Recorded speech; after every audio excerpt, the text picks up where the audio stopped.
Hello friends, स्वागत है आप सभी का हमारे यूट्यूब चैनल जी के ट्रैक में। तो दोस्तों आज की इस वीडियो में आपके लिए लेकर आया हूँ 25 क्वेश्चन, जो कि आज का हमारा टॉपिक है भारत के राष्ट्रीय प्रतीक। तो दोस्तों यहाँ से भी कभी कभी एग्जाम में क्वेश्चन पूछ लिए जाते हैं।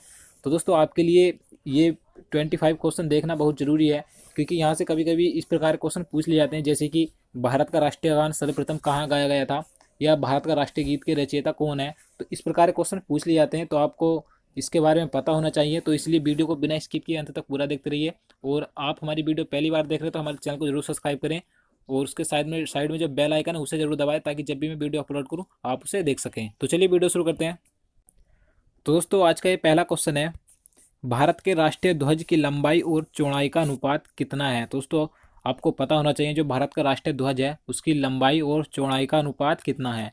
तो दोस्तों उसकी जो लंबाई और चौड़ाई का अनुपात है 3:2 है, यानी कि इसका जो आंसर हो जाएगा ऑप्शन नंबर बी सही हो जाएगा, 3:2। तो दोस्तों जो आप इस चीज़ में कंफ्यूज मत होना कि आपको, जैसे कि अगला क्वेश्चन मैं आपको बता देता हूँ।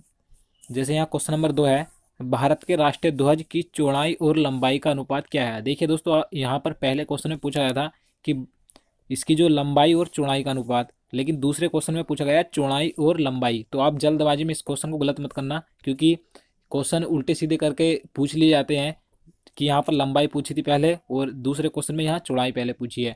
तो लंबाई लंबाई चौड़ाई थी 3:2, लेकिन यहाँ पर चौड़ाई लंबाई पूछी है तो कितनी हो जाएगी 2:3, यानी कि चौड़ाई कम है और लंबाई ज़्यादा है, तो पहले चौड़ाई आएगी, तो चौड़ाई 2:3 लंबाई हो जाएगी। तो आप इस चीज़ को याद रखिए। नेक्स्ट क्वेश्चन देखते हैं, भारत के राष्ट्रीय ध्वज के मध्य में बने धर्म चक्र का रंग क्या है। तो दोस्तों ये क्वेश्चन पूछा गया है कि जो भारत का राष्ट्रीय ध्वज है उसके बीच में जो धर्म चक्र बना है, जो गोल आकार का, आपको पता होगा उसका रंग कैसा है, किस प्रकार का उसका रंग है। तो इसका आंसर ऑप्शन नंबर बी सही हो जाएगा, गहरा नीला उसका रंग है जो बीच में धर्म चक्र बना है। चलिए नेक्स्ट क्वेश्चन देखते हैं।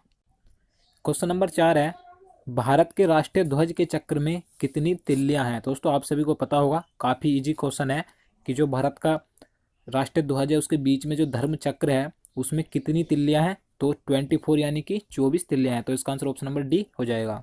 नेक्स्ट क्वेश्चन देखते हैं, स्वतंत्र भारत के राष्ट्रीय ध्वज का डिजाइन निम्नलिखित में से किसने बनाया था। दोस्तों वेरी इंपॉर्टेंट क्वेश्चन है, यहाँ से ये क्वेश्चन भी कई बार पूछा गया है कि जो भारत का राष्ट्रीय ध्वज है उसका डिजाइन किसने बनाया था, किसने तैयार किया था। तो दोस्तों आपको पता होना चाहिए। तो इसका आंसर ऑप्शन नंबर डी हो जाएगा, पिंगाली वेंकैया ने इसका डिजाइन बनाया था। तो इसका आंसर ऑप्शन नंबर डी सही हो जाएगा, पिंगाली वेंकैया। तो आप इसे याद रखिए। नेक्स्ट क्वेश्चन देखते हैं। क्वेश्चन नंबर 6 है, भारत का राष्ट्रीय गान है। तो आप सभी को पता होगा कि भारत का राष्ट्रीय गान क्या है। तो जन गण मन भारत का राष्ट्रीय गान है। तो काफ़ी इजी क्वेश्चन है, तो इसका आंसर ऑप्शन नंबर सी हो जाएगा। नेक्स्ट क्वेश्चन देखते हैं, भारत के राष्ट्रीय गान के रचयिता कौन है। तो दोस्तों राष्ट्रीय गान के रचयिता के बारे में आप सभी को पता होना चाहिए। तो आप इसका आंसर लगा सकते हैं कि राष्ट्रीय गान के रचयिता कौन है। तो इसका आंसर ऑप्शन नंबर बी हो जाएगा, रविन्द्रनाथ टैगोर राष्ट्रीय गान के रचयिता हैं। तो दोस्तों इस वीडियो में कुछ इजी क्वेश्चन भी है और कुछ ऐसे क्वेश्चन भी है जिसके बारे में आपको नहीं पता होगा।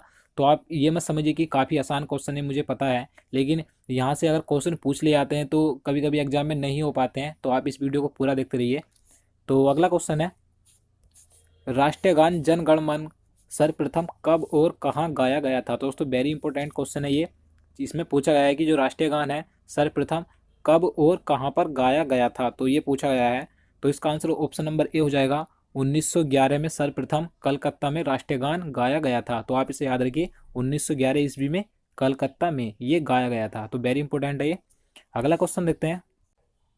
क्वेश्चन नंबर 9 है, भारत के राष्ट्रीय गान जन गण मन को संपूर्ण रूप में गाने में कितना समय लगता है। दोस्तों आपको पता होना चाहिए कि जो भारत का राष्ट्रीय गान है जन गण मन, उसे संपूर्ण रूप में गाने में कितना समय लगता है। तो 52 सेकंड का समय लगता है। तो इसका आंसर ऑप्शन नंबर बी हो जाएगा, 52 सेकंड। अगला क्वेश्चन देखते हैं, भारत का राष्ट्रीय गीत क्या है। तो आप सभी को पता होगा भारत का राष्ट्रीय गीत क्या है, वंदे मातरम भारत का राष्ट्रीय गीत है। तो इसका आंसर ऑप्शन नंबर सी हो जाएगा, वंदे मातरम। क्वेश्चन नंबर 11 है, भारत के राष्ट्रीय गीत के रचयिता कौन है। दोस्तों जैसे कि मैंने आपको पहले बताया कि भारत के राष्ट्रीय गान के रचयिता कौन है, तो बंकिम चंद्र सॉरी रविन्द्रनाथ टैगोर राष्ट्रीय गान के रचयिता हैं, लेकिन यहाँ पर पूछा गया है राष्ट्रीय गीत के रचयिता कौन है। तो राष्ट्रीय गीत के रचयिता कौन है, बंकिम चंद्र चटर्जी राष्ट्रीय गीत के रचयिता हैं। तो आप इसे याद रखिए, राष्ट्रगान के रचयिता रविन्द्रनाथ टैगोर और राष्ट्रीय गीत के रचयिता बंकिम चंद्र चटर्जी हैं। तो अगला क्वेश्चन देखते हैं। क्वेश्चन नंबर 12 है, भारत के राष्ट्रीय गीत के गायन की अवधि क्या है। तो दोस्तों जैसे मैंने आपको पहले बताया कि भारत के राष्ट्रीय गान की अवधि कितनी है, 52 सेकेंड। लेकिन इस क्वेश्चन में पूछा गया है कि भारत के राष्ट्रीय गीत की अवधि क्या है गाने की, तो कितनी है, 65 सेकेंड है, यानी कि 65 सेकेंड है। तो इसका आंसर ऑप्शन नंबर सी हो जाएगा, 65 सेकेंड। तो आप इसे याद रखिए। अगला क्वेश्चन देखते हैं। क्वेश्चन नंबर 13 है, भारत का राष्ट्रीय गीत वंदे मातरम सर्वप्रथम कब गाया गया था। दोस्तों इस क्वेश्चन में पूछा गया है कि भारत का राष्ट्रीय गीत सर्वप्रथम किस ईस्वी में गाया गया था। तो 1896 ईस्वी में गाया गया था सर्वप्रथम। तो इसका आंसर ऑप्शन नंबर बी हो जाएगा, 1896 ईस्वी में। अगला क्वेश्चन देखते हैं, भारत का राष्ट्रीय गीत वंदे मातरम किस ग्रंथ से संकलित है। दोस्तों वेरी इंपॉर्टेंट क्वेश्चन है ये। क्वेश्चन नंबर 14 है कि जो भारत का राष्ट्रीय गीत है वंदे मातरम, वह किस ग्रंथ से संकलित है। तो इसका आंसर ऑप्शन नंबर डी हो जाएगा, आनंद मठ में इसका संकलन किया गया है राष्ट्रीय गीत वंदे मातरम का। तो इसका आंसर ऑप्शन नंबर डी हो जाएगा, आनंद मठ। अगला क्वेश्चन देखते हैं। क्वेश्चन नंबर 15 है, आकाशवाणी और दूरदर्शन के दैनिक कार्यक्रमों की शुरुआत किससे होती है। तो दोस्तों इस क्वेश्चन में पूछा गया है, जो आकाशवाणी और दूरदर्शन के दैनिक कार्यक्रम होते हैं उनकी शुरुआत किस धुन से होती है। तो राष्ट्रीय गीत से शुरुआत होती है। तो इसका आंसर ऑप्शन नंबर बी हो जाएगा, राष्ट्रीय गीत। और राष्ट्रीय गीत क्या है हमारा, वंदे मातरम है। तो आपको पता होना चाहिए। और राष्ट्रीय गीत के रचयिता कौन है मैं आपको बता चुका हूँ। तो बंकिम चंद्र चटर्जी राष्ट्रीय गीत के रचयिता हैं। और राष्ट्रगान के रचयिता भी आप ध्यान रखिए, रविन्द्रनाथ टैगोर राष्ट्रीय गान के रचयिता हैं। तो नेक्स्ट क्वेश्चन देखते हैं। क्वेश्चन नंबर 16 है, सारनाथ स्थित राष्ट्रीय स्तंभ का कौन सा भाग राष्ट्रीय प्रतीक चिन्ह के रूप में लिया गया है। दोस्तों वेरी इंपॉर्टेंट क्वेश्चन है।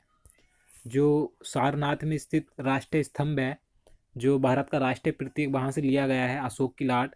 तो इस क्वेश्चन में पूछा गया है कि राष्ट्रीय प्रतीक के रूप में अशोक की लाट यानी कि सारनाथ स्तंभ का कौन सा भाग है, इस क्वेश्चन में ये पूछा गया है।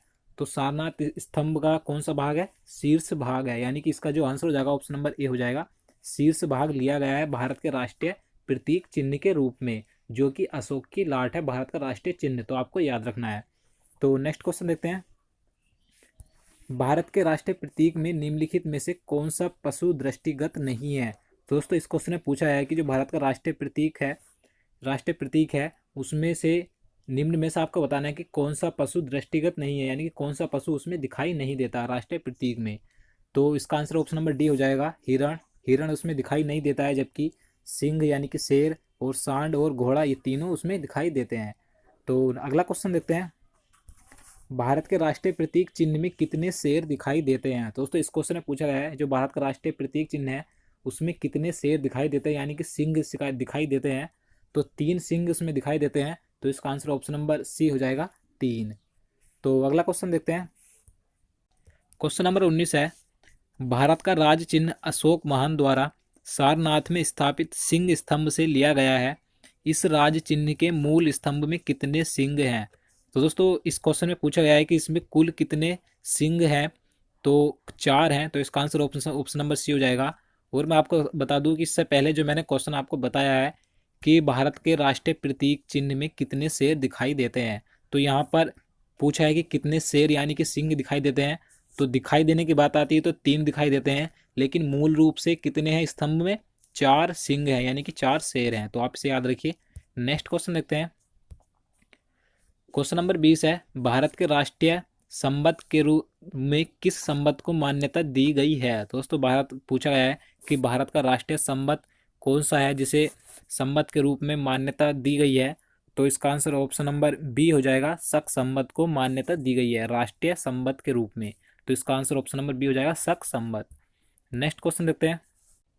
क्वेश्चन नंबर 21 है, शक संबंध पर आधारित राष्ट्रीय पंचांग प्रथम मास होता है। तो दोस्तों इस क्वेश्चन में आपको बताना है कि शक संबंध पर आधारित जो राष्ट्रीय पंचांग है उसका प्रथम महीना कौन सा होता है। तो चैत्र का महीना होता है प्रथम। तो इसका आंसर ऑप्शन नंबर ए हो जाएगा, चैत्र।